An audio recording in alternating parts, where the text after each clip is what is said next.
Coach Rainwater, first of all, let's just get your thoughts on coming back to the program. You kind of cut your teeth in coaching here. You left for a little bit, and now you're back working with Coach Fenwick's program. Just give me your thoughts. Really excited to be back. Have an opportunity to graduate from here, get my degrees from here, and get really started on this field. So it's been a lot of fun to be able to come back. Was really fortunate for the opportunity. I really wouldn't want to be at any other place. Like, this is kind of where I wanted to get back to, and so when this opportunity came, I was really excited to get to work here. Now, weekend of practice, you got full pads on. Just tell me your general thoughts, especially on the offensive side of the ball, about how you feel things are coming along. I feel like they're coming along pretty good. Just kind of watching these guys come together. A lot of stuff starting to click with the timing and the routes and everything with the quarterbacks and receivers, and so that's been really good to watch and see these guys kind of do everything game speed. Now, you mentioned quarterbacks and receivers. You are the wide receivers coach. Now, let's fine-tune that last question a little bit and talk about how you see the receivers coming along and the implementation of this system.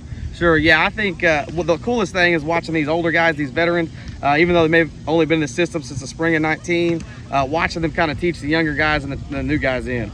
They've had a really good grasp of what's going on. They know more of the offense even than, because we start with the basics and we kind of go through, and they're already ahead of the game most of the time. And so watching them teach these young guys has been really cool. I think they've done a great job with that. I'll close you out on this one. You mentioned them kind of teaching along.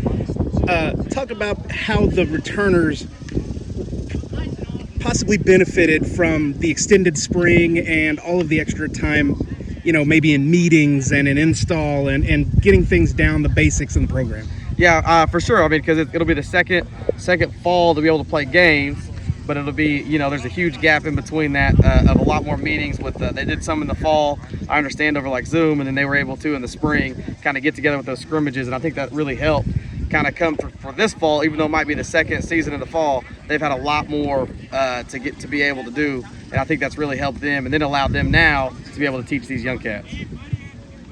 Braxton, first of all, just talk about your excitement of being back on the field and prepping for a fall. It's really exciting to be back out here with all the guys, all the team.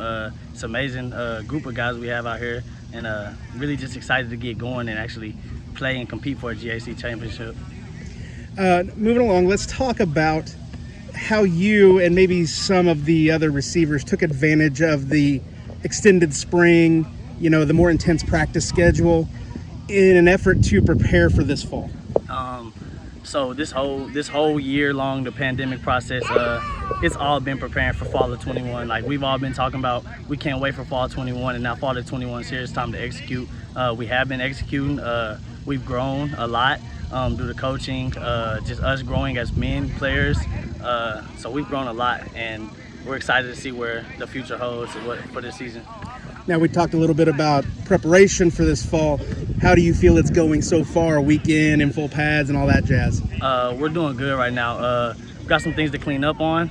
We're not quite game ready, but we're getting there each and every single day. This receiver core is one of the best receiver cores in the conference, and I stand on that with no reservations at all. We will dominate this conference, and we will dominate as a team, as Southeastern Oklahoma State. I'll close it out on this. Just talk a little bit about your goals heading into the year and what you see as you get into the fall and start competing in September. My goals personally is to be an All-American, lead the JSC in all receiver categories. As a team goal, though, which is my first and most important goal, is win the GAC championship. We have the talent to do it. We're experienced. We're older. We've had that year off. We had 2019 where we were young, but we're here. This is our time, and that's how I feel everybody on this team feels. It's our time to go win a GAC championship.